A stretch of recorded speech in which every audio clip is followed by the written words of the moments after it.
The first error and the worst lay at her door. It was foolish, it was wrong, to take so active a part in bringing any two people together. It was adventuring too far, assuming too much, making light of what ought to be serious, a trick of what ought to be simple. She was quite concerned and ashamed, and resolved to do such things no more. Here have I said she actually talked poor Harriet into being very much attached to this man. She might never have thought of him but for me, and certainly never would have thought of him with hope, if I had not assured her of his attachment, for she is as modest and humble as I used to think him. Oh, that I had been satisfied with persuading her not to accept young Martin. There, I was quite right. That was well done of me, but there I should have stopped, and left the rest to time and chance. I was introducing her into good company, and giving her the opportunity of pleasing someone worth having. I ought not to have attempted more. But now, poor girl, her piece is cut up for some time. I have been but half a friend to her, and if she were not to feel this disappointment so very much, I am sure I have not an idea of anybody else who would be at all desirable for her. William Cox, oh, no, I could not endure William Cox, a pert young lawyer. She stopped to blush and laugh at her own relapse, and then resumed a more serious, more dispiriting cogitation upon what had been, and might be, and must be. The distressing explanation she had to make to Harriet, and all that poor Harriet would be suffering, with the awkwardness of future meetings, the difficulties of continuing or discontinuing the acquaintance, of subduing feelings, concealing resentment, and avoiding éclat, were enough to occupy her in most unmirthful reflections some time longer, and she went to bed at last with nothing settled but the conviction of her having blundered most dreadfully to youth and natural cheerfulness like Emma's, though under temporary gloom at night, the return of day will hardly fail to bring return of spirits. Though youth and cheerfulness of morning are in happy analogy, and of powerful operation, and if the distress be not poignant enough to keep the eyes unclosed, they will be sure to open to sensations of softened pain and brighter hope. Emma got up on the morrow more disposed for comfort than she had gone to bed, more ready to see alleviations of the evil before her, and to depend on getting tolerably out of it. It was a great consolation that Mr. Elton should not be really in love with her, or so particularly amiable as to make it shocking to disappoint him, that Harriet's nature should not be of that superior sort in which the feelings are most acute and retentive, and that there could be no necessity for anybody's knowing what had passed except the three principals, and especially for her father's being given a moment's uneasiness about it. These were very cheering thoughts, and the sight of a great deal of snow on the ground did her further service, for anything was welcome that might justify their all three being quite asunder at present. The weather was most favourable for her, though Christmas Day, she could not go to church. Mr. Woodhouse would have been miserable had his daughter attempted it, and she was therefore safe from either exciting or receiving unpleasant and most unsuitable ideas. The ground covered with snow, and the atmosphere in that unsettled state between frost and thaw, which is of all others the most unfriendly for exercise, every morning beginning in rain or snow, and every evening setting into freeze, she was for many days a most honourable prisoner. No intercourse with Harriet possible but by note, no church for her on Sunday any more than on Christmas Day, and no need to find excuses for Mr. Elton's absenting himself. It was weather which might fairly confine everybody at home, and though She hoped and believed him to be really taking comfort in some society or other. It was very pleasant to have her father so well satisfied with his being all alone in his own house, too wise to stir out, and to hear him say to Mr. Knightley, whom no weather could keep entirely from them, "Ah, Mr. Knightley, why do not you stay at home like poor Mr. Elton?" These days of confinement would have been, but for her private perplexities, remarkably comfortable, as such seclusion exactly suited her brother, whose feelings must always be of great importance to his companions, and he had, besides, so thoroughly cleared off his ill humour at Randalls, that his amiableness never failed him during the rest of his stay at Hartfield. He was always agreeable and obliging, and speaking pleasantly of everybody. But with all the hopes of cheerfulness, and all the present comfort of delay, there was still such an evil hanging over her in the hour of explanation with Harriet, as made it impossible for Emma to be ever perfectly at ease. Chapter 17. Mr. and Mrs. John Knightley were not detained long at Hartfield, though weather soon improved enough for those to move who must move, and Mr. Woodhouse having, as usual, tried to persuade his daughter to stay behind with all her children, was obliged to see the whole party set off, and return to his lamentations over the destiny of poor Isabella, which poor Isabella, passing her life with those she doted on, full of their merits, blind to their faults, and always innocently busy, might have been a model of right feminine happiness. The evening of the very day on which they went brought a note from Mr. Elton to Mr. Woodhouse, a long, civil, ceremonious note, to say, with Mr. Elton's best compliments, that he was proposing to leave Highbury the following morning in his way to Bath, where, in compliance with the pressing entreaties of some friends, he had engaged to spend a few weeks, and very much regretted the impossibility he was under, from various circumstances of weather and business, of taking a personal leave of Mr. Woodhouse, of whose friendly civilities he should ever retain a grateful sense, and had Mr. Woodhouse any commands, should be happy to attend to them. Emma was most agreeably surprised. Mr. Elton's absence just at this time was the very thing to be desired.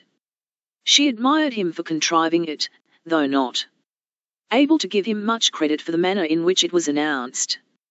Resentment could not have been more plainly spoken than in a civility to her father, from which she was so pointedly excluded. She had not even a share in his opening compliments. Her name was not mentioned, and there was so striking a change in all this, and such an ill-judged solemnity of leave-taking in his graceful acknowledgments, as she thought, at first, could not escape her father's suspicion. It did, however. Her father was quite taken up with the surprise of so sudden a journey, and his fears that Mr. Elton might never get safely to the end of it, and saw nothing extraordinary in his language. It was a very useful note, for it supplied them with fresh matter for thought and conversation during the rest of their lonely evening. Mr. Woodhouse talked over his alarms, and Emma was in spirits to persuade them away with all her usual promptitude. She now resolved to keep Harriet no longer in the dark. She had reason to believe her nearly recovered from her cold, and it was desirable that she should have as much time as possible for getting the better of her other complaint before the gentleman's return. She went to Mrs. Goddard's accordingly the very next day, to undergo the necessary penance of communication, and a severe one it was. She had to destroy all the hopes which she had been so industriously feeding, to appear in the ungracious character of the one preferred, and acknowledge herself grossly mistaken and misjudging in all her ideas on one subject, all her observations, all her convictions, all her prophecies for the last 6 weeks. The confession completely renewed her first shame, and the sight of Harriet's tears made her think that she should never be in charity with herself again.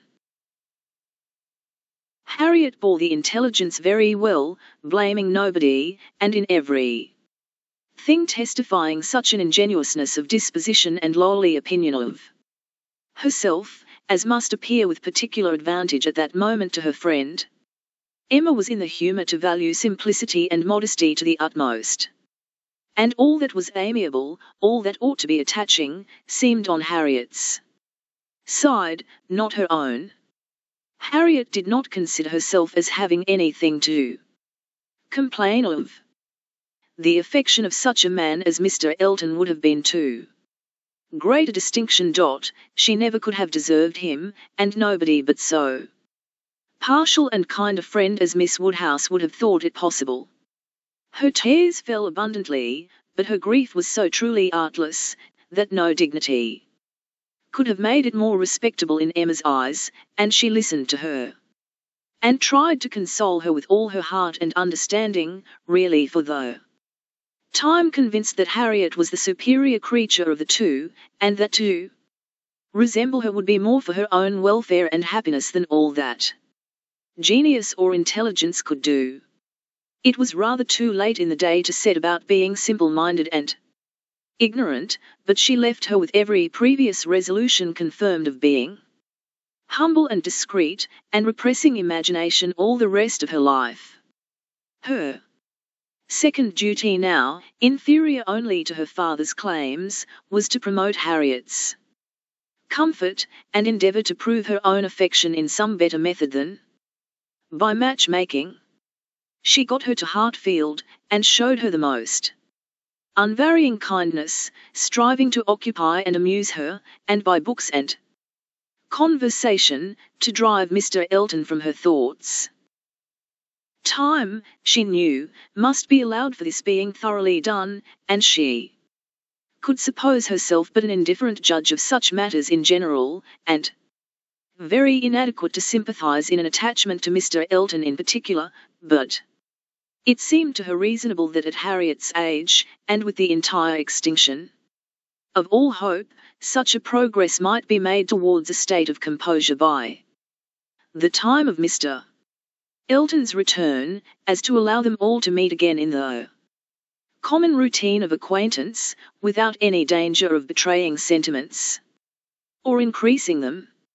Harriet did think him all perfection, and maintained the non-existence of anybody equal to him in person or goodness, and did, in truth, prove herself more resolutely in love than Emma had foreseen, but yet it appeared to her so natural, so inevitable to strive against an inclination of that sort unrequited, that she could not comprehend its continuing very long in equal force.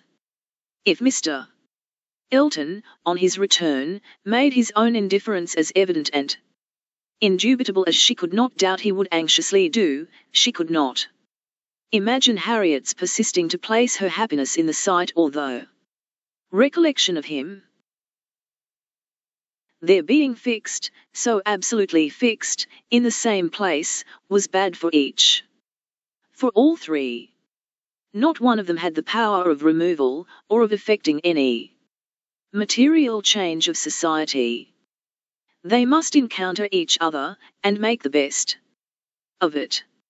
Harriet was farther unfortunate in the tone of her companions at Mrs. Goddard's, Mr. Elton being the adoration of all the teachers and great girls in the school, and it must be at Hartfield only that she could have any chance of hearing him spoken of with cooling moderation or repellent truth. Where the wound had been given, there must the cure be found if anywhere, and Emma felt that, till she saw her in the way of cure, there could be no true peace for herself. Chapter 18. Mr. Frank Churchill did not come. When the time proposed drew near, Mrs. Weston's fears were justified in the arrival of a letter of excuse. For though present, he could not be spared, to his very great mortification and regret, but still he looked forward with the hope of coming to Randalls at no distant period.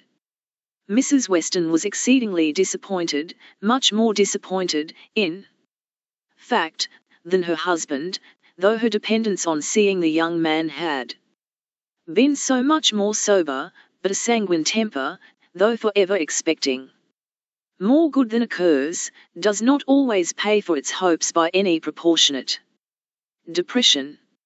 It soon flies over the present failure, and begins to hope again. For half an hour Mr. Weston was surprised and sorry, but then he began to perceive that Frank's coming 2 or 3 months later would be a much better plan, better time of year, better weather, and that he would be able, without any doubt, to stay considerably longer with them than if he had come sooner. These feelings rapidly restored his comfort, while Mrs. Weston, of a more apprehensive disposition, foresaw nothing but a repetition of excuses and delays, and after all her concern for what her husband was to suffer, suffered a great deal more herself. Emma was not at this time in a state of spirits to care really about Mr. Frank Churchill's not coming, except as a disappointment at Randalls. Though acquaintance at present had no charm for her. She wanted, rather, to be quiet and out of temptation, but still, as it was desirable that she should appear, in general, like her usual self, she took care to express as much interest in the circumstance, and enter as warmly into Mr. and Mrs. Weston's disappointment as might naturally belong to their friendship. She was the first to announce it to Mr. Knightley, and exclaimed quite as much as was necessary, or, being acting a part, perhaps rather more, at the conduct of the Churchills, in keeping him away. She then proceeded to say a good deal more than she felt, of the advantage of such an addition to their confined society in Surrey, the pleasure of looking at somebody new, the gala day to Highbury entire, which the sight of him would have made, and ending with reflections on the Churchills again, found herself directly involved in a disagreement with Mr. Knightley, and, to her great amusement, perceived that she was taking the other side of the question from her real opinion, and making use of Mrs. Weston's arguments against herself. "The Churchills are very likely in fault," said Mr. Knightley, coolly, "but I dare say he might come if he would. I do not know why you should say so. He wishes exceedingly to come, but his uncle and aunt will not spare him. I cannot believe that he has not the power of coming, if he made a point of it. It is too unlikely for me to believe it without proof. How odd you are! What has Mr. Frank Churchill done to make you suppose him such an unnatural creature?" "I am not supposing him at all an unnatural creature, in suspecting that he may have learned to be above his connections, and to care very little for any thing but his own pleasure, from living with those who have always set him the example of it. It is a great deal more natural than one could wish, that a young man, brought up by those who are proud, luxurious, and selfish, should be proud, luxurious, and selfish too. If Frank Churchill had wanted to see his father, he would have contrived it between September and January. A man at his age, what is he?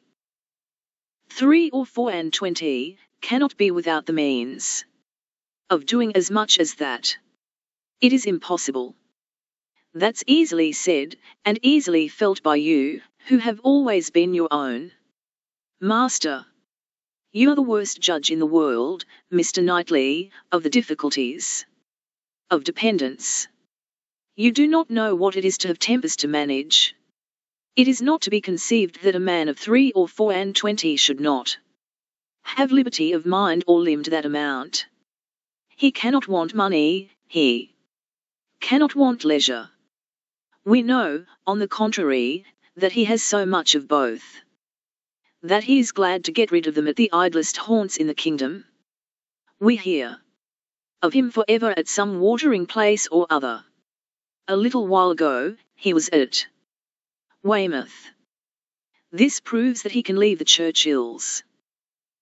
Yes, sometimes he can. And those times are whenever he thinks it worth his while, whenever there is any temptation of pleasure. It is very unfair to judge of anybody's conduct without an intimate knowledge of their situation. Nobody, who has not been in the interior of a family, can say what the difficulties of any individual of that family may be. We ought to be acquainted with Inscombe, and with Mrs. Churchill's temper, before we pretend to decide upon what her nephew can do. He may, at times, be able to do a great deal more than he can at others. There is one thing, Emma, which a man can always do, if he chooses, and that is his duty, not by manoeuvring and finessing, but by vigour and resolution. It is Frank Churchill's duty to pay this attention to his father. He knows it to be so, by his promises and messages, but if he wished to do it, it might be done. A man who felt rightly would say at once, simply and resolutely, to Mrs. Churchill, every sacrifice of mere pleasure you will always find me ready to make to your convenience, but I must go and see my father immediately. I know he would be hurt by my failing in such a mark of respect to him on the present occasion. I shall, therefore, set off tomorrow. If he would say so to her at once, in the tone of decision becoming a man, there would be no opposition made to his going. No, said Emma, laughing, but perhaps there might be some made to his coming back again. Such language for a young man entirely dependent, to use. Nobody but you, Mr. Knightley, would imagine it possible. But you have not an idea of what is requisite in situations directly opposite to your own. Mr. Frank Churchill to be making such a speech as that to the uncle and aunt, who have brought him up, and are to provide for him. Standing up in the middle of the room, I suppose, and speaking as loud as he could. How can you imagine such conduct practicable? Depend upon it, Emma, a sensible man would find no difficulty in it. He would feel himself in the right, and the declaration, made, of course, as a man of sense would make it, in a proper manner, would do him more good, raise him higher, fix his interests stronger with the people he depended on, than all that a line of shifts and expedients can ever do. Respect would be added to affection. They would feel that they could trust him, that the nephew who had done rightly by his father, would do rightly by them, for they know, as well as he does, as well as all the world must know, that he ought to pay this visit to his father, and while meanly exerting their power to delay it, are in their hearts not thinking the better of him for submitting to their whims. Respect for right conduct is felt by everybody. If he would act in this sort of manner, on principle, consistently, regularly, their little minds would bend to his. I rather doubt that. You are very fond of bending little minds, but where little minds belong to rich people in authority, I think they have a knack of swelling out, till they are quite as unmanageable as great ones. I can imagine that if you, as you are, Mr. Knightley, were to be transported and placed all at once in Mr. Frank Churchill's situation, you would be able to say and do just what you have been recommending for him, and it might have a very good effect. The Churchills might not have a word to say in return, but then, you would have no habits of early obedience and long observance to break through. To him who has, it might not be so easy to burst forth at once into perfect independence, and set all their claims on his gratitude and regard at naught. He may have as strong a sense of what would be right, as you can have, without being so equal, under particular circumstances, to act up to it. Then it would not be so strong a sense. If it failed to produce equal exertion, it could not be an equal conviction. Oh, the difference of situation and habit! I wish you would try to understand what an amiable young man may be likely to feel indirectly opposing those whom as child and boy he has been looking up to all his life. Our amiable young man is a very weak young man, if this be the first occasion of his carrying through a resolution to do right against the will of others. It ought to have been a habit with him by this time, of following his duty, instead of consulting expediency. I can allow for the fears of the child, but not of the man. As he became rational, he ought to have roused himself, and shaken off all that was unworthy in their authority. He ought to have opposed the first attempt on their side to make him slight his father. Had he begun as he ought, there would have been no difficulty now. We shall never agree about him, cried Emma, but that is nothing extraordinary. I have not the least idea of his being a weak young man. I feel sure that he is not.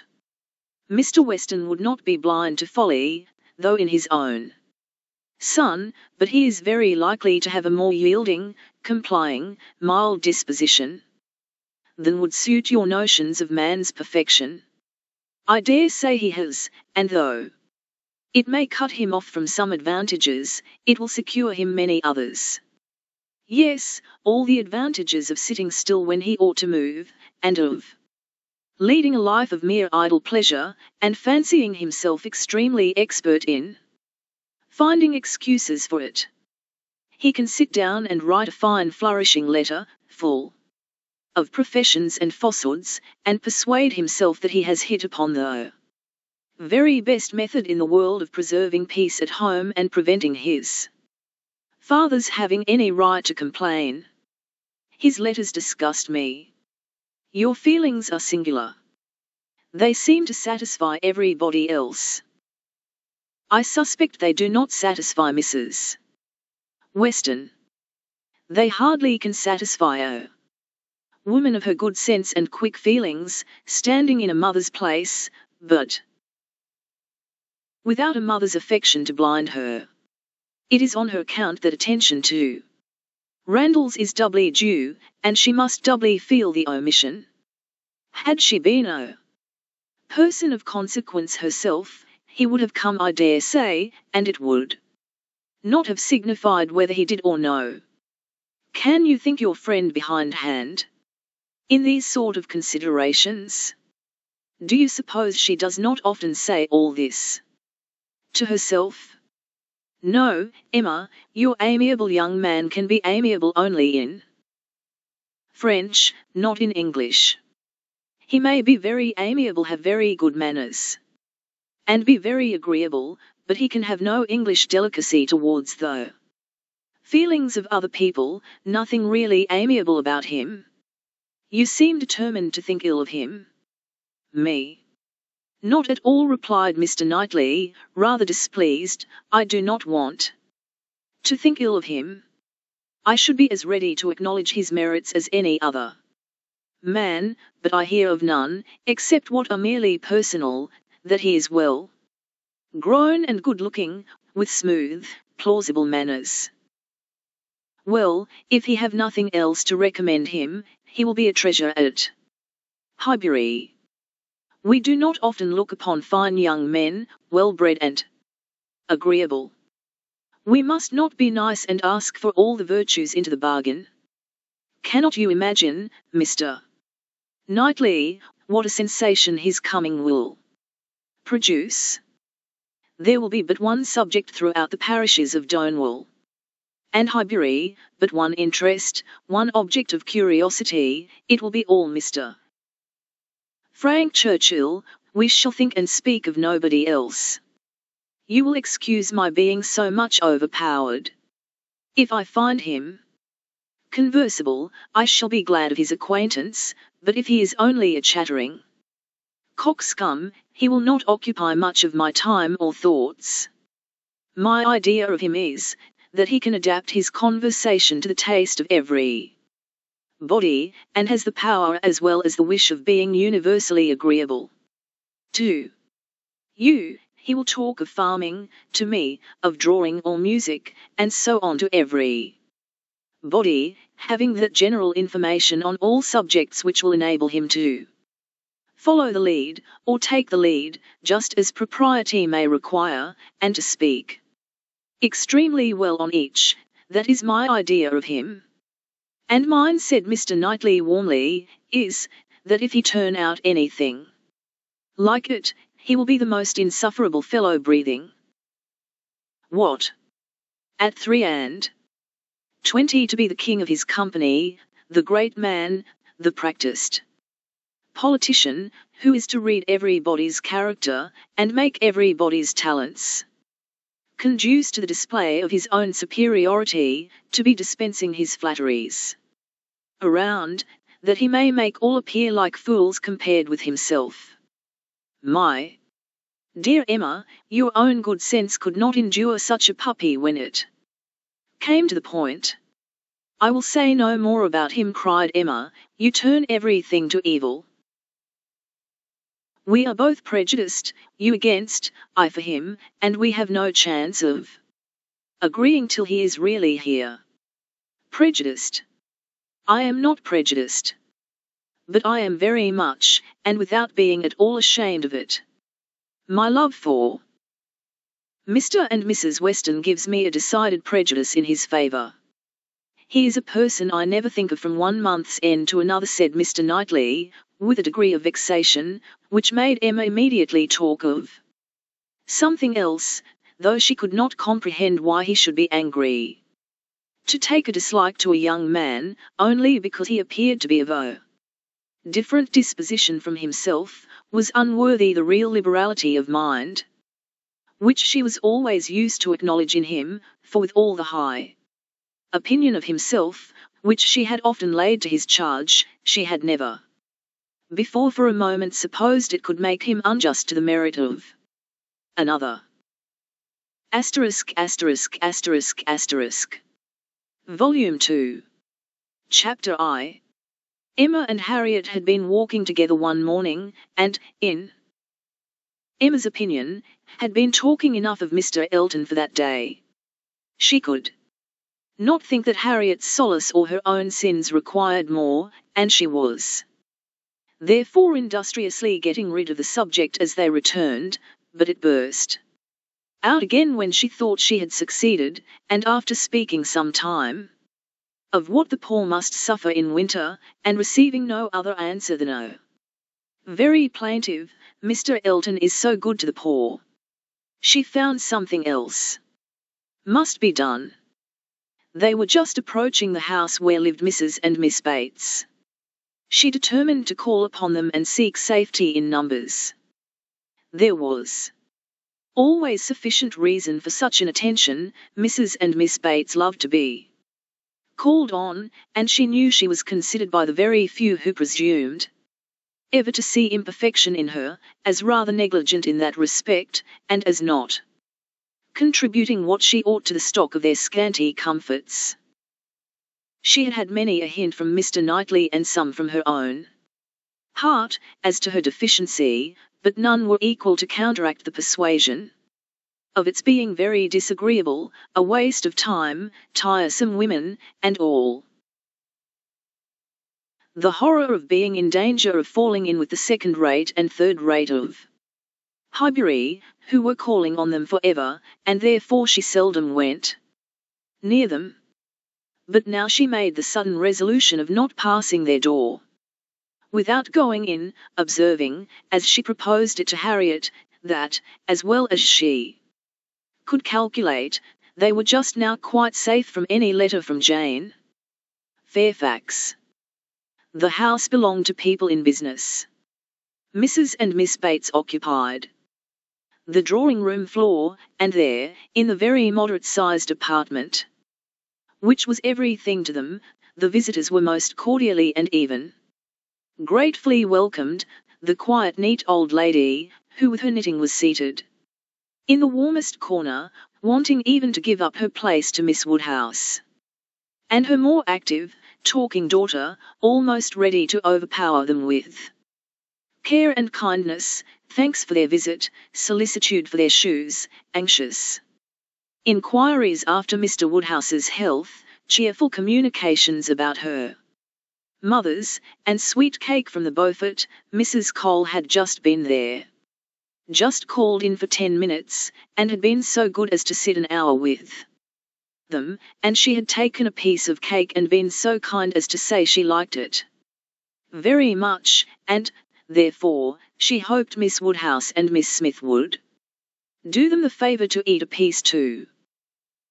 The mention of the Coles was sure to be followed by that of Mr. Elton. There was intimacy between them, and Mr. Cole had heard from Mr. Elton since his going away. Emma knew what was coming.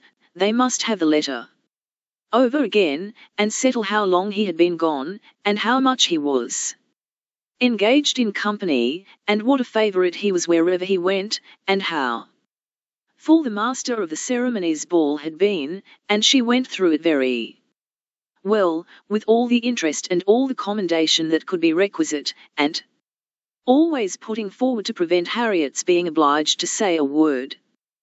This she had been prepared for when she entered the house, but meant, having once talked him handsomely over, to be no farther incommoded by any troublesome topic, and to wander at large amongst all the mistresses and Misses of Highbury, and their card parties. She had not been prepared to have Jane Fairfax succeed Mr. Elton, but he was actually hurried off by Miss Bates. She jumped away from him at last abruptly to the Coles, to usher in a letter from her niece.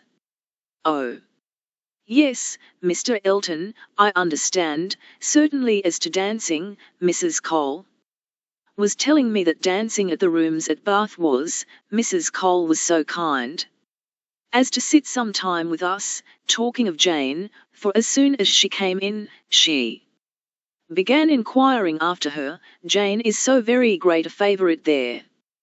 Whenever she is with us, Mrs. Cole does not know how to show her kindness enough, and I must say that Jane deserves it as much as anybody can."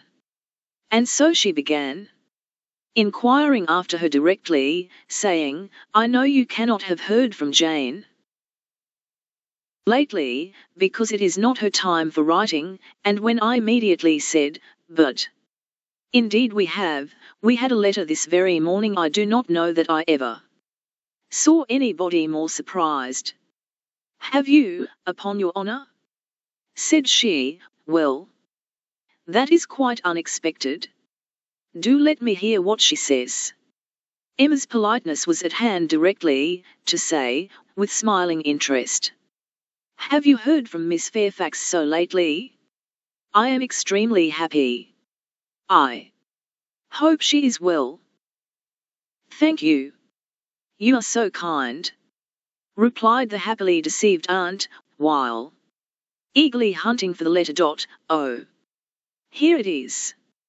I was sure it could not be far off, but I had put my Hugh's wife upon it, you see, without being aware, and so it was quite hid, but I had it in my hand so very lately that I was almost sure it must be on the table. I was reading it to Mrs. Cole, and since she went away, I was reading it again to my mother, for it is such a pleasure to her, a letter from Jane, that she can never hear it often enough, so I knew it could not be far off, and here it is, only just under my Hugh's wife, and since you are so kind as to wish to hear what she says, but, first of all, I really must, in justice to Jane, apologize for her writing so short a letter, only 2 pages you see. Hardly 2, and in general she fills the whole paper and crosses half. My mother often wonders that I can make it out so well. She often says, when the letter is first opened, "Well, Hetty, now I think you will be put to it to make out all the checker work, don't you?" And then I tell her, I am sure she would contrive to make it out herself, if she had nobody to do it for her. Every word of it, I am sure she would pore over it till she had made out every word. And, indeed, though my mother's eyes are not so good as they were, she can see amazingly well still, thank God. With the help of spectacles. It is such a blessing. My mothers are really very good indeed. Jane often says, when she is here, I am sure, Grandmamma, you must have had very strong eyes to see as you do, and so much fine work as you have done too. I only wish my eyes may last me as well. All this spoken extremely fast obliged Miss Bates to stop for breath, and Emma said something very civil about the excellence of Miss Fairfax's handwriting. You are extremely kind, replied Miss Bates, highly gratified, you who are such a judge, and write so beautifully yourself. I am sure there is nobody's praise that could give us so much pleasure as Miss Woodhouse's. My mother does not hear, she is a little deaf, you know. Addressing her, do you hear what Miss Woodhouse is so obliging to say about Jane's handwriting?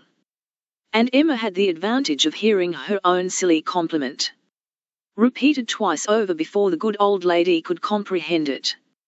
She was pondering, in the meanwhile, upon the possibility, without seeming very rude, of making her escape from Jane Fairfax's letter, and had almost resolved on hurrying away directly under some slight excuse, when Miss Bates turned to her again and seized her attention.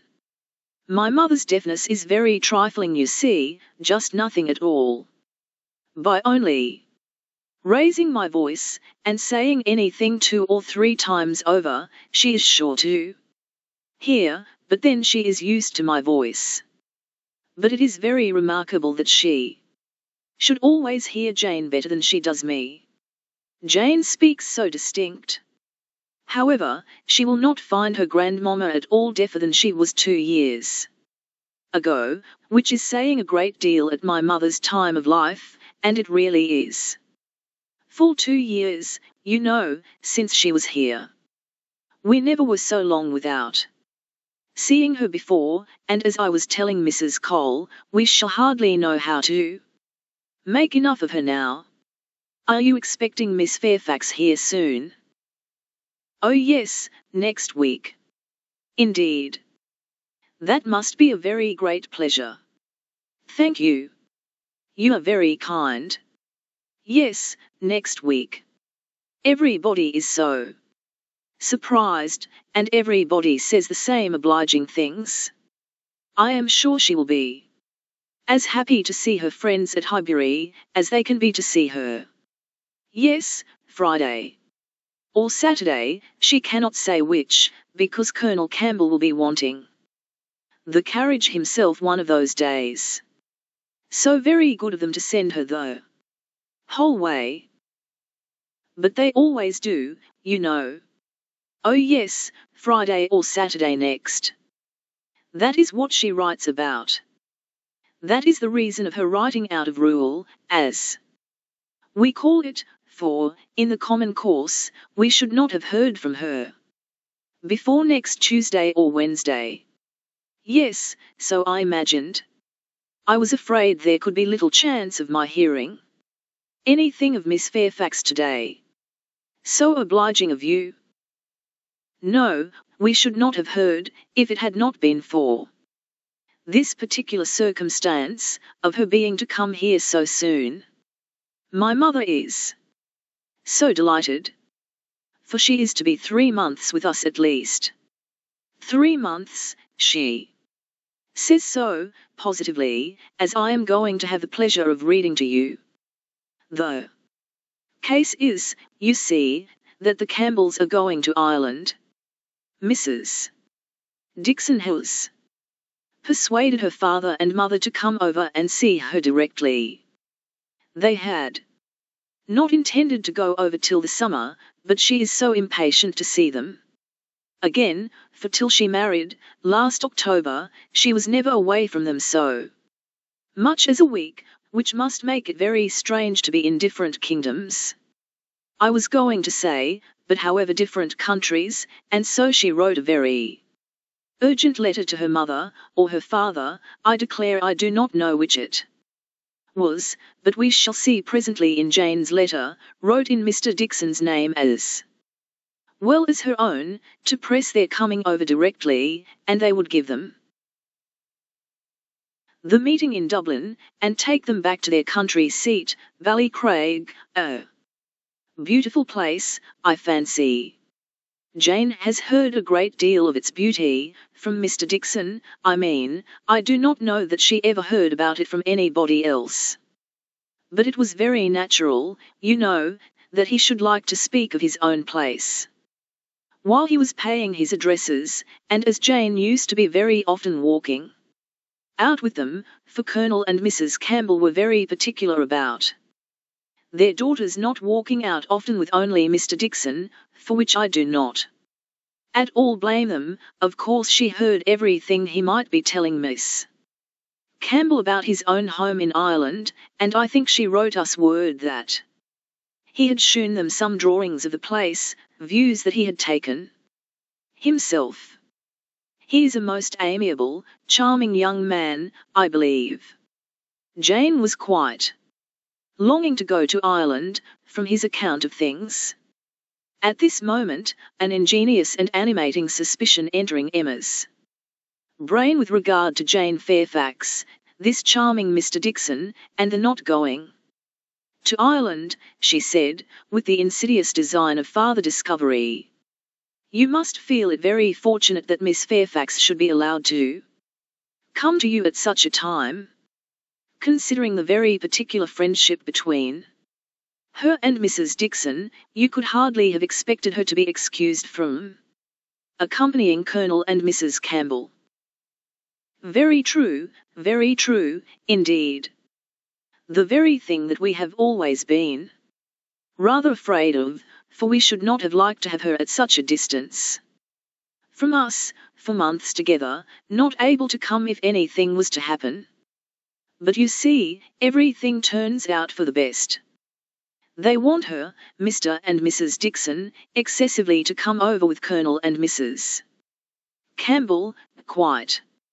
Depend upon it, nothing can be more kind or pressing than their joint invitation. Jane says, as you will hear presently, Mr. Dixon does not seem in the least backward in any attention. He is a most charming young man.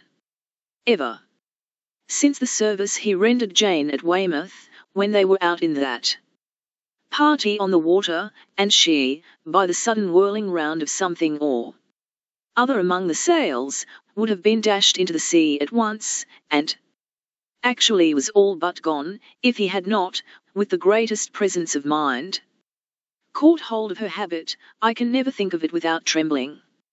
But ever since we had the history of that day, I have been so fond of Mr. Dixon. But, in spite of all her friend's urgency, and her own wish of seeing Ireland, Miss Fairfax prefers devoting the time to you and Mrs. Bates. Yes, entirely her own doing, entirely her own choice, and Colonel and Mrs. Campbell think she does quite right, just what they should recommend. And indeed they particularly wish her to try her native air, as she has not been quite so well as usual lately. I am concerned to hear of it. I think they judge wisely. But Mrs. Dixon must be very much disappointed. Mrs. Dixon, I understand, has no remarkable degree of personal beauty, is not, by any means, to be compared with Miss Fairfax. Oh, no. You are very obliging to say such things, but certainly not. There is no comparison between them. Miss Campbell always was absolutely plain, but extremely elegant and amiable. Yes, that of course. Jane caught a bad cold, poor thing. So long ago as the 7th of November. As I am going to read to you, and has never been well since. A long time, is not it, for a cold to hang upon her? She never mentioned it before, because she would not alarm us. Just like her. So considerate. But however, she is so far from well, that her kind friends the Campbells think she had better come home, and try an air that always agrees with her, and they have no doubt that 3 or 4 months at Highbury will entirely cure her, and it is certainly a great deal better that she should come here, than go to Ireland, if she is unwell. Nobody could nurse her, as we should do. It appears to me the most desirable arrangement in the world. And so she is to come to us next Friday or Saturday, and the Campbells leave town in their way to Holyhead the Monday following, as you will find from Jane's letter. So sudden. You may guess, dear Miss Woodhouse, what a flurry it has thrown me in. If it was not for the drawback of her illness, but I am afraid we must expect to see her grown thin, and looking very poorly. I must tell you what an unlucky thing happened to me, as to that. I always make a point of reading Jane's letters through to myself first, before I read them aloud to my mother, you know, for fear of there being anything in them to distress her. Jane desired me to do it, so I always do, and so I began today. With my usual caution, but no sooner did I come to the mention of her being unwell, than I burst out, quite frightened, with bless me. Poor Jane is ill. Which my mother, being on the watch, heard distinctly, and was sadly alarmed at. However, when I read on, I found it was not near so bad as I had fancied it first, and I make so light of it now to her, that she does not think much about it. But I cannot imagine how I could be so off my guard. If Jane does not get well soon, we will call in Mr. Perry. The expense shall not be thought of, and though he is so liberal, and so fond of Jane that I dare say he would not mean to charge anything for attendance, we could not suffer it to be so, you know. He has a wife and family to maintain, and is not to be giving away his time. Well, now I have just given you a hint of what Jane writes about, we will turn to her letter, and I am sure she tells her own story a great deal better than I can tell it for her. I am afraid we must be running away, said Emma, glancing at Harriet, and beginning to rise. My father will be expecting us. I had no intention, I thought I had no power of staying more than 5 minutes, when I first entered the house. I merely called, because I would not pass the door without inquiring after Mrs. Bates, but I have been so pleasantly detained. Now, however, we must wish you and Mrs. Bates good morning. And not all that could be urged to detain her succeeded.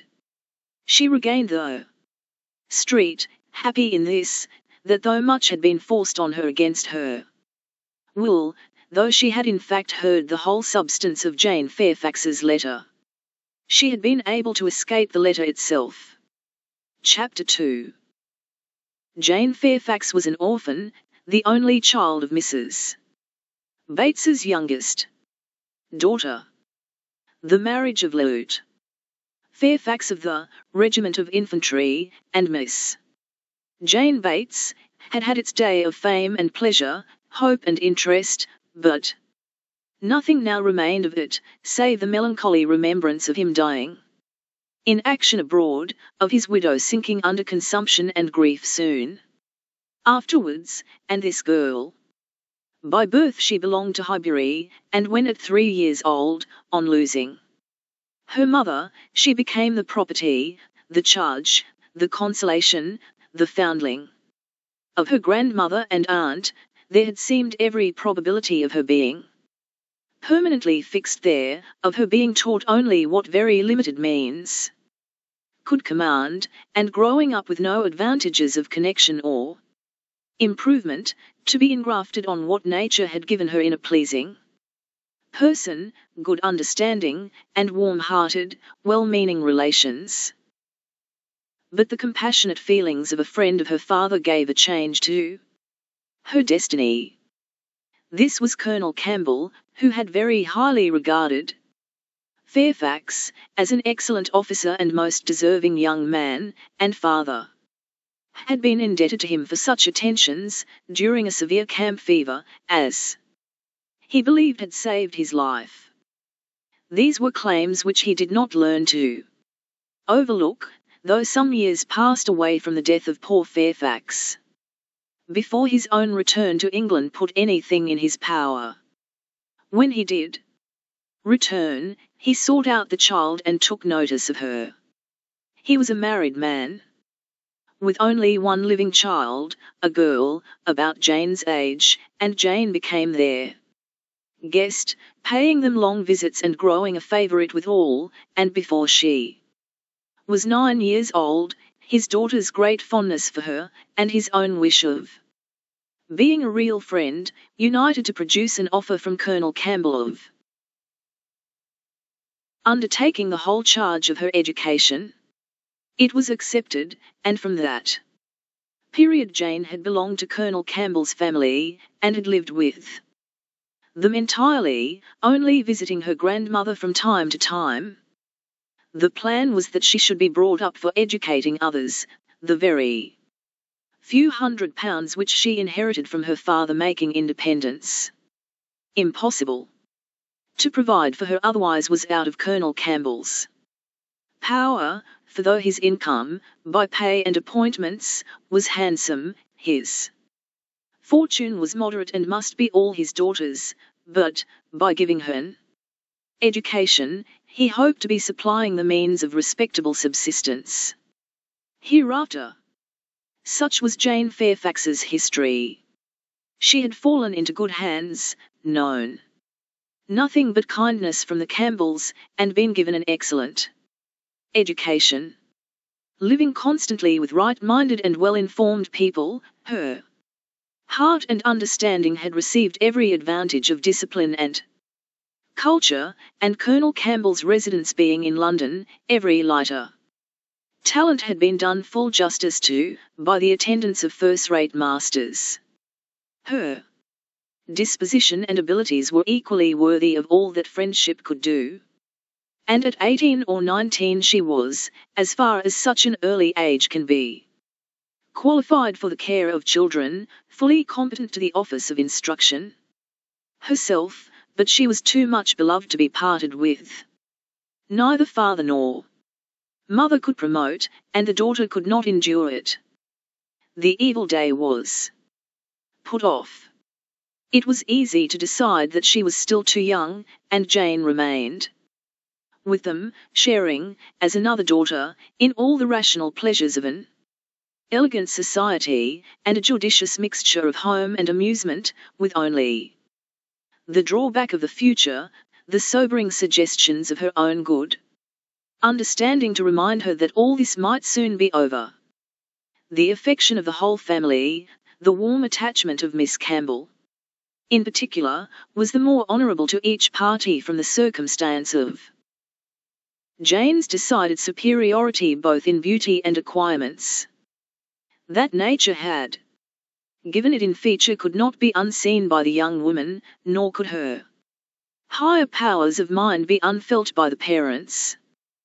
They continued together with unabated regard, however, till the marriage of Miss Campbell, who by that chance that luck which so often defies anticipation in matrimonial affairs. Giving attraction to what is moderate rather than to what is superior, engaged. The affections of Mr. Dixon, a young man, rich and agreeable, almost as soon as they were acquainted, and was eligibly and happily settled, while Jane Fairfax had yet her bread to earn. This event had very lately taken place, too lately for anything to be yet attempted by her less fortunate friend towards entering on her path of duty. Though she had now reached the age which her own judgment had fixed on for beginning, she had long resolved that 1–20 should be the period.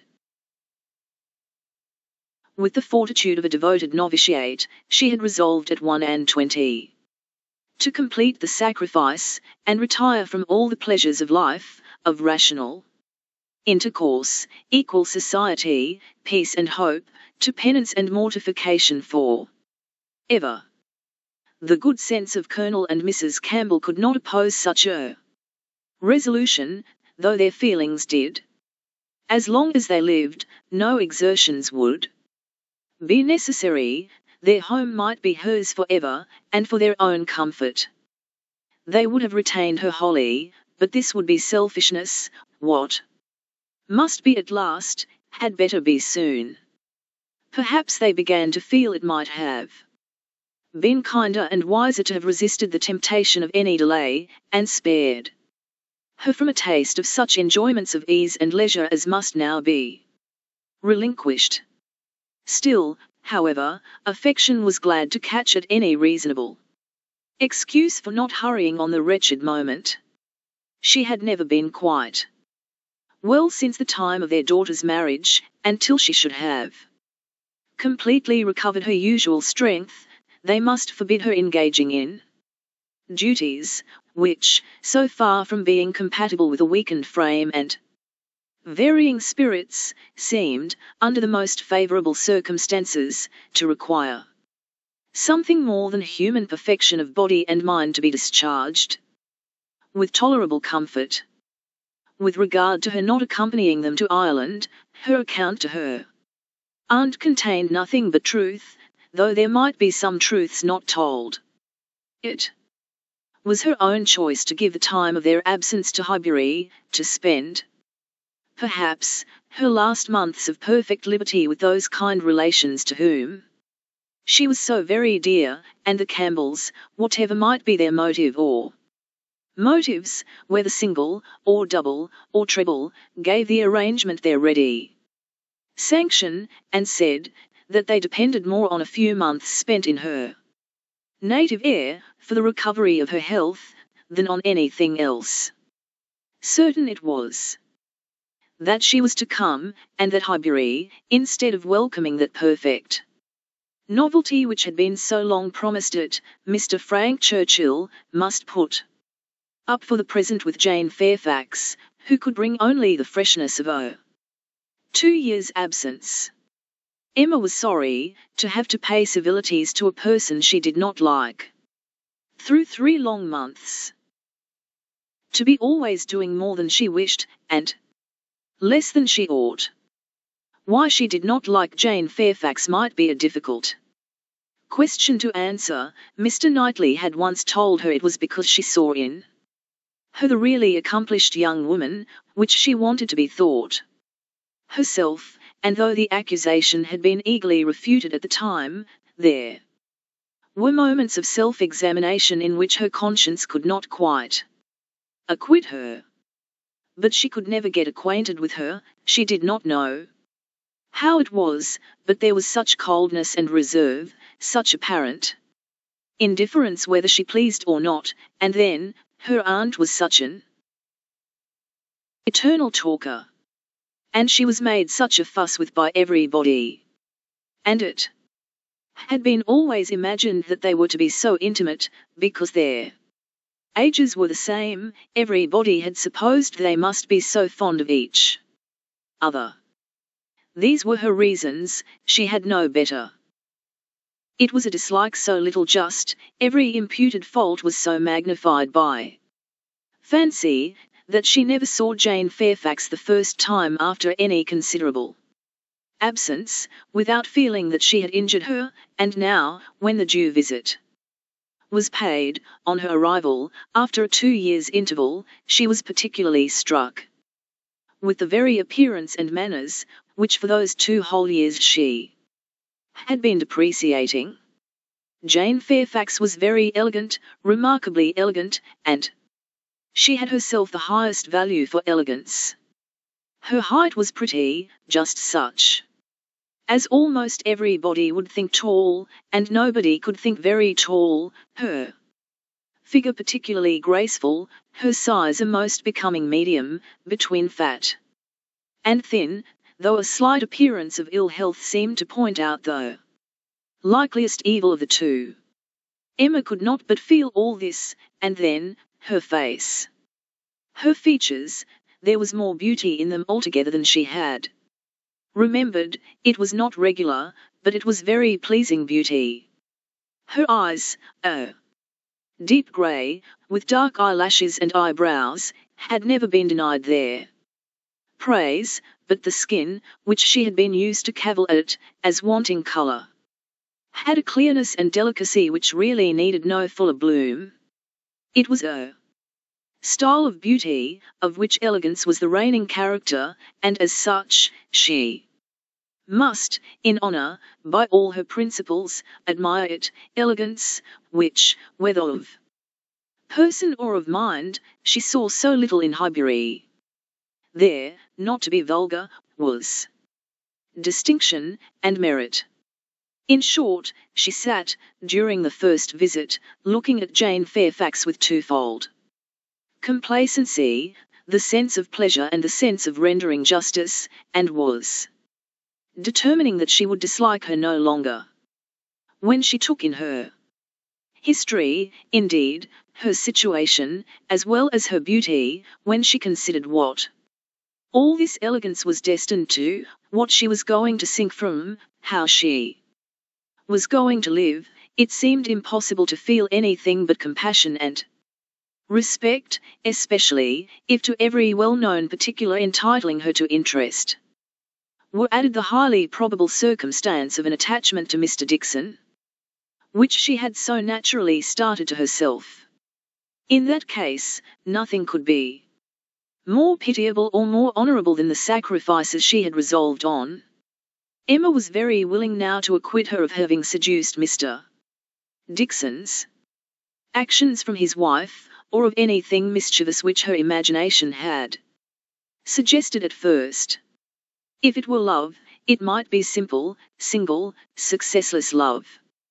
On her side alone, she might have been unconsciously sucking in the sad poison, while a sharer of his conversation with her friend, and from the best, the purest of motives, might now be denying herself this visit to Ireland, and resolving to divide herself effectually from him and his connections by soon beginning her career of laborious duty. Upon the whole, Emma left her with such softened, charitable feelings, as made her look around in walking home, and lament that Highbury afforded no young man worthy of giving her independence, nobody that she could wish to scheme about for her. These were charming feelings, but not lasting. Before she had committed herself by any public profession of eternal friendship for Jane Fairfax, or done more towards a recantation of past prejudices and errors, than saying to Mr. Knightley, "She certainly is handsome, she is better than handsome." Jane had spent an evening at Hartfield with her grandmother and aunt, and everything was relapsing much into its usual state. Former provocations reappeared.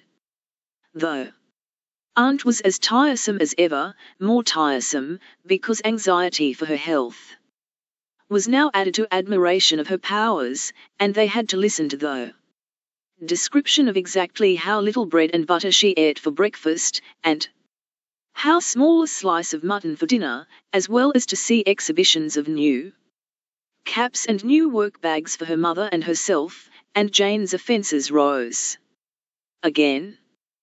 They had music, Emma was obliged to play, and the thanks and praise which necessarily followed appeared to her an affectation of candour, an air of greatness, meaning only to show off in higher style her own very superior performance. She was, besides, which was the worst of all, so cold, so cautious. There was no getting at her real opinion. Wrapped up in a cloak of politeness, she seemed determined to hazard nothing. She was suspiciously reserved. If anything could be more, where all was most, she was more reserved on the subject of Weymouth and the Dixons than anything. She seemed bent on giving no real insight into Mr. Dixon's character, or her own value for his company, or opinion of the suitableness of the match. It was all general approbation and smoothness, nothing delineated or distinguished. It did her no service, however. Her caution was thrown away. Emma saw its artifice, and returned to her first surmises. There probably was something more to conceal than her own preference. Mr. Dixon, perhaps, had been very near changing one friend for the other, or been fixed only to Miss Campbell, for the sake of the future £12,000. The like reserve prevailed on other topics. She and Mr. Frank Churchill had been at Weymouth at the same time. It was known that they were a little acquainted, but not a syllable of real information could Emma procure as to what he truly was. Was he handsome? She believed he was reckoned a very fine young man. Was he agreeable? He was generally thought so. Did he appear a sensible young man, a young man of information? At a watering place, or in a common London acquaintance, it was difficult to decide on such points. Manners were all that could be safely judged of, under a much longer knowledge than they had yet had of Mr. Churchill. She believed everybody found his manners pleasing. Emma could not forgive her. Chapter 3. Emma could not forgive her, but as neither provocation nor resentment were discerned by Mr. Knightley, who had been of the party, and had seen only proper attention and pleasing behaviour on each side, he was expressing the next morning, being at Hartfield again on business with Mr. Woodhouse, his approbation of the whole, not so openly as he might have done had her father been out of the room, but speaking plain enough to be very intelligible to Emma. He had been used to think her unjust to Jane, and had now great pleasure in marking an improvement. A very pleasant evening he began, as soon as Mr. Woodhouse had been talked into what was necessary, told that he understood, and the papers swept away, particularly pleasant. You and Miss Fairfax gave us some very good music. I do not know a more luxurious state, sir, than sitting at one's ease to be entertained a whole evening by two such young women, sometimes with music and sometimes with conversation. I am sure Miss Fairfax must have found the evening pleasant, Emma. You left nothing undone. I was glad you made her play so much, for having no instrument at her grandmother's, it must have been a real indulgence.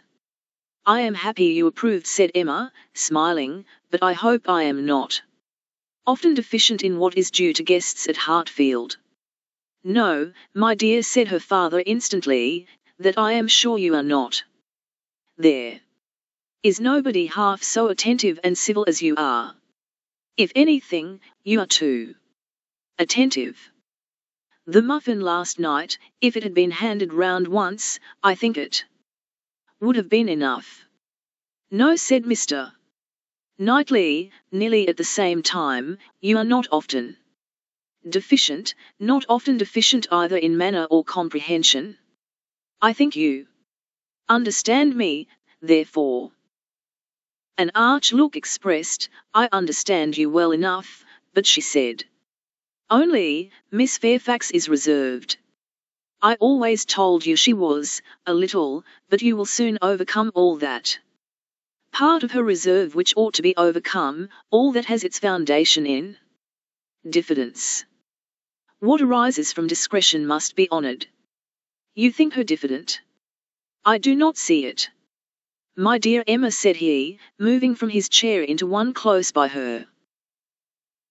"You are not going to tell me, I hope, that you had not a pleasant evening?" "Oh, no, I was pleased with my own perseverance in asking questions, and amused to think how little information I obtained." "I am disappointed," was his only answer. "I hope everybody had a pleasant evening," said Mr. Woodhouse, in his quiet way. "I had. Once, I felt the fire rather too much, but then I moved back my chair a little, a very little, and it did not disturb me." Miss Bates was very chatty and good-humoured, as she always is, though she speaks rather too quick. However, she is very agreeable, and Mrs. Bates too, in a different way. I like old friends, and Miss Jane Fairfax is a very pretty sort of young lady, very pretty and a very well-behaved young lady indeed. She must have found the evening agreeable, Mr. Knightley, because she had Emma. True, sir, and Emma, because she had Miss Fairfax. Emma saw his anxiety, and wishing to appease it, at least for the present, said, and with a sincerity which no one could question, "She is a sort of elegant creature that one cannot keep one's eyes from. I am always watching her to admire, and I do pity her from my heart." Mr. Knightley looked as if he were more gratified than he cared to express. And before he could make any reply, Mr. Woodhouse, whose thoughts were on the Bateses, said, "It is a great pity that their circumstances should be so confined." "A great pity indeed. And I have often wished, but it is so little one can venture to do. Small, trifling presents, of anything uncommon, now we have killed a porker, and Emma thinks of sending them a loin or a leg. It is very small and delicate. Hartfield pork is not like any other pork, but still it is pork, and, my dear Emma, unless one could be sure of their making it into steaks, nicely fried, as ours are fried, without the smallest grease, and not roasted, for no stomach can bear roast pork, I think we had better send the leg, do not you think so, my dear?" "My dear papa, I sent the whole hind quarter. I knew you would wish it. There will be the leg to be salted, you know, which is so very nice, and the loin to be dressed directly in any manner they like." "That's right, my dear, very right. I had not thought of it before, but that is the best way. They must not oversalt the leg, and then, if it is not oversalted, and if it is very thoroughly boiled, just as Sil boils ours, and eaten very moderately with a boiled turnip, and a little carrot or parsnip, I do not consider it unwholesome." "Emma," said Mr. Knightley presently, "I have a piece of news for you." "You like news, and I heard an article in my way hither that I think will interest you." "News? Oh, yes, I always like news. What is it? Why do you smile so? Where did you hear it?" "At Randall's." He had time only to say, "No, not at Randall's. I have not been near Randall's," when the door was thrown open, and Miss Bates and Miss Fairfax walked into the room. Full of thanks, and full of news, Miss Bates knew not which to give quickest. Mr. Knightley soon saw that he had lost his moment, and that not another syllable of communication could rest with him. "Oh, my dear sir, how are you this morning?" My dear Miss Woodhouse, I come quite overpowered. Such a beautiful hind quarter of pork. You are too bountiful. Have you heard the news? Mr. Elton is going to be married. Emma had not had time even to think of Mr. Elton, and she was so completely surprised that she could not avoid a little start, and a little blush, at the sound. There is my news, I thought it would interest you, said Mr. Knightley, with a smile which implied a conviction of some part of what had passed between them. But where could you hear it? Cried Miss Bates. Where could you possibly hear it, Mr. Knightley? For it is not 5 minutes since I received Mrs. Cole's note. No, it cannot be more than 5, or at least 10, for I had got my bonnet and spencer on, just ready to come out. I was only gone down to speak to Patty again about the pork. Jane was standing in the passage. Were not you, Jane? For my mother was so afraid that we had not any salting pan large enough. So I said I would go down and see, and Jane said, shall I go down instead? For I think you have a little cold, and Patty has been washing the kitchen. Oh, my dear, said I. Well, and just then came the note. A Miss Hawkins, that's all I know. A Miss Hawkins of Bath. But, Mr. Knightley, how could you possibly have heard it? For the very moment Mr. Cole told Mrs. Cole of it, she sat down and wrote to me. A Miss Hawkins. I was with Mr. Cole on business an hour and a half ago. He had just read Elton's letter as I was shewn in, and handed it to me directly. Well, that is quite, I suppose there never was a piece of news more generally interesting. My dear sir, you really are too bountiful. My mother desires her very best compliments and regards, and 1,000 thanks, and says you really quite oppress her. We consider our Hartfield pork, replied Mr. Woodhouse. Indeed it certainly is, so very superior to all other pork, that Emma and I cannot have a greater pleasure than. Oh, my dear sir, as my mother says, our friends are only too good to us. If ever there were people who, without having great wealth themselves, had everything they could wish for, I am sure it is us.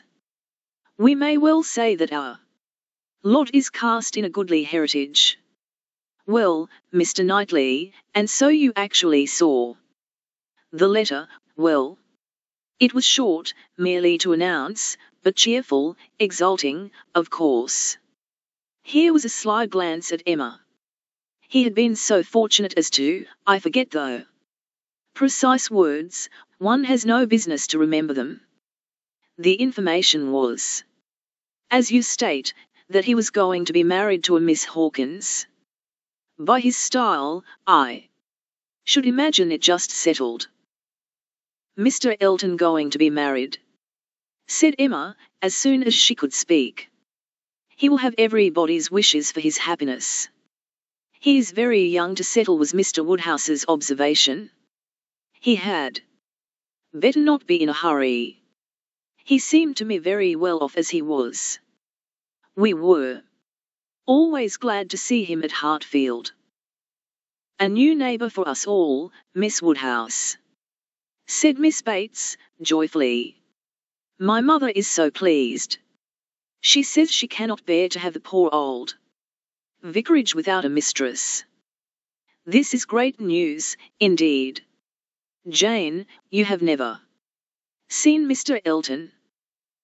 No wonder that you have such a curiosity to see him. Jane's curiosity did not appear of that absorbing nature as wholly to occupy her. No, I have never seen Mr. Elton, she replied, starting on this appeal. Is he a tall man? Who shall answer that question? cried Emma. My father would say. Yes, Mr. Knightley, no, and Miss Bates and I that he is just the happy medium. When you have been here a little longer, Miss Fairfax, you will understand that Mr. Elton is the standard of perfection in Highbury, both in person and mind. Very true, Miss Woodhouse, so she will. He's the very best young man. But, my dear Jane, if you remember, I told you yesterday he was precisely the height of Mr. Perry. Miss Hawkins, I dare say, an excellent young woman. His extreme attention to my mother, wanting her to sit in the vicarage pew, that she might hear the better, for my mother is a little deaf, you know, it is. Not much, but she does not hear quite quick. Jane says that Colonel Campbell is a little deaf. He fancied bathing might be good for it, the warm bath, but she says it did him no lasting benefit. Colonel Campbell, you know, is quite our angel.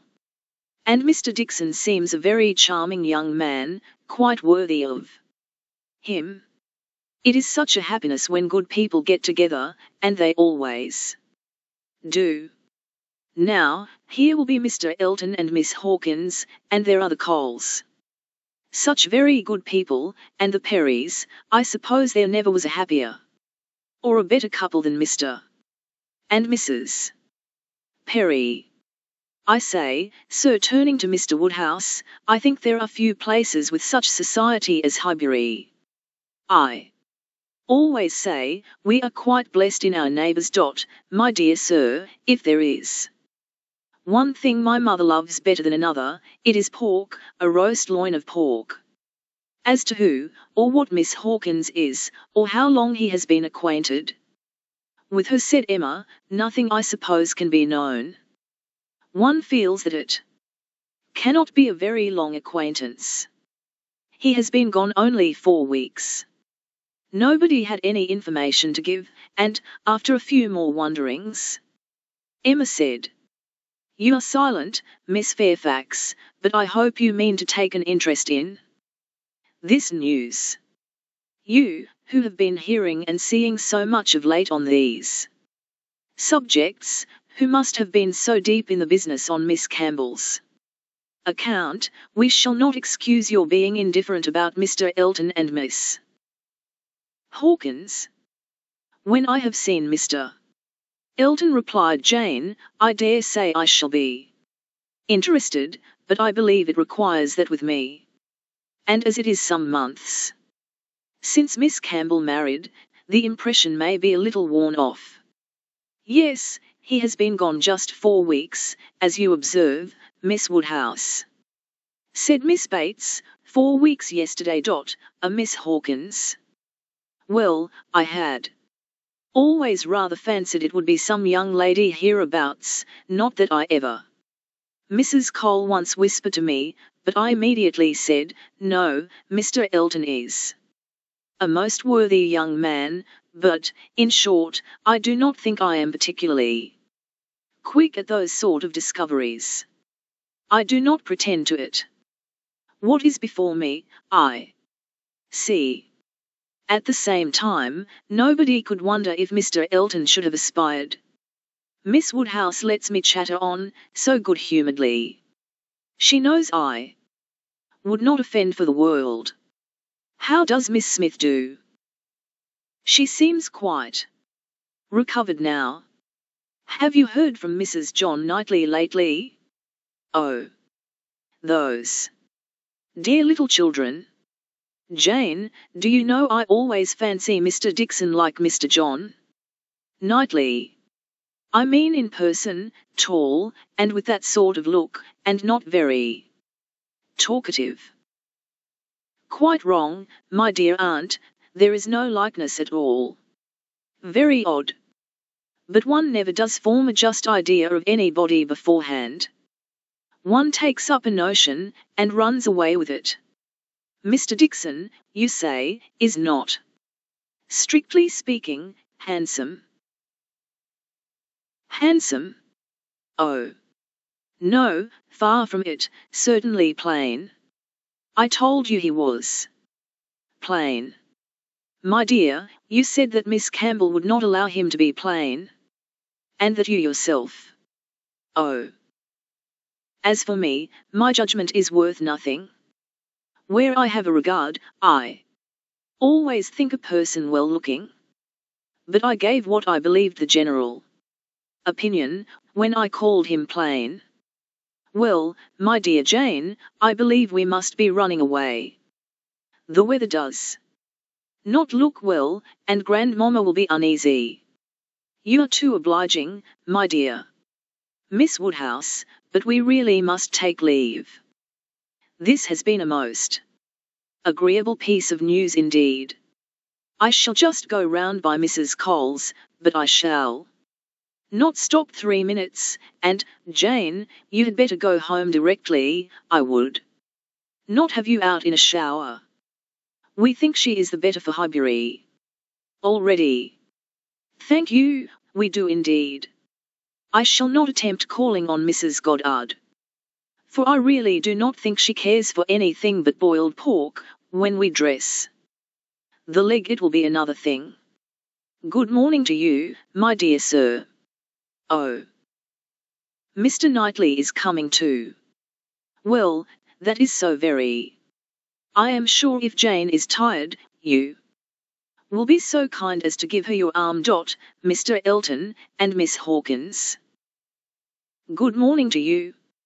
Emma, alone with her father, had half her attention wanted by him while he lamented that young people would be in such a hurry to marry, and to marry strangers too, and the other half she could give to her own view of the subject.